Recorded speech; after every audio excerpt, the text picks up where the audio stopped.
তোমাদের সাথে অনেক দিন পরে একটা মিনি ভ্লগ শেয়ার করছি। এখন বাজে ঘড়িতে ঠিক ভোর 4:30। হ্যাঁ, তোমরা ঠিকই শুনছো, এখন বাজে ঘড়িতে ঠিক ভোর 4:30। তো আমি ভোরবেলা ঘুম থেকে উঠেছি, তার একটাই কারণ, আমি ডিসাইড করেছি আজ থেকে আমি মর্নিং ওয়াকে যাব। মর্নিং ওয়াক এই কথাটা তো আমার কোনোদিনও মাথাতেই আসেনি। নিজেকে অনেকটা মোটিভেট করে ফাইনালি আজ আমি বেরিয়ে পড়েছি। আর শুধু আজ নয়, এখন থেকে আমি ডিসাইড করেছি প্রতিদিন মর্নিং ওয়াকে যাব। আর একদিন করে আমি অফ দেবো, সেটা হচ্ছে সানডে। তো দেখা যাক এবার কতদূর কি হয়। দেন মর্নিং ওয়াক থেকে বাড়ি ফিরে তো আমার পড়ানো ছিল, তো পড়িয়ে উঠে ব্রেকফাস্ট করে নিয়েছিলাম। আজ ব্রেকফাস্টে খেয়েছিলাম আলুর তরকারি, মুড়ি আর ঝুরি ভাজা। কিন্তু আমি এখন থেকে ডিসাইড করেছি যে হেলদি খাবার খাবো, তার জন্যই ফ্লিপকার্টে কিছু অর্ডার দিয়েছিলাম, তো সেই পার্সেলটাই ওপেন করছিলাম।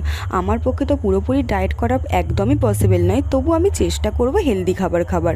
তো তারপরে তো লাঞ্চ করে নিয়েছিলাম। আজ লাঞ্চে ছিল ভাত, যুক্তি ফুল দিয়ে বেগুন ভাজা, মাছের ঝোল আর আমের চাটনি। এই গরমে কিন্তু আমের চাটনিটা আমাদের মাস্ট। দেন লাঞ্চ করার কিছুক্ষণ পরে একটু আঙুর খেয়েছিলাম। আর এখন তো প্রায় প্রতিদিন বিকালবেলায় মেঘ করছে, কিন্তু বৃষ্টির কোনো নাম নেই। সত্যি বলতে এতটা গরম পড়েছে, বৃষ্টির তো খুব দরকার, কিন্তু বৃষ্টি আর হচ্ছে না। তো যাই হোক, আজ সন্ধ্যাবেলা তো অনেক দিন পরে সবাই মিলে খেলছিলাম লুডো।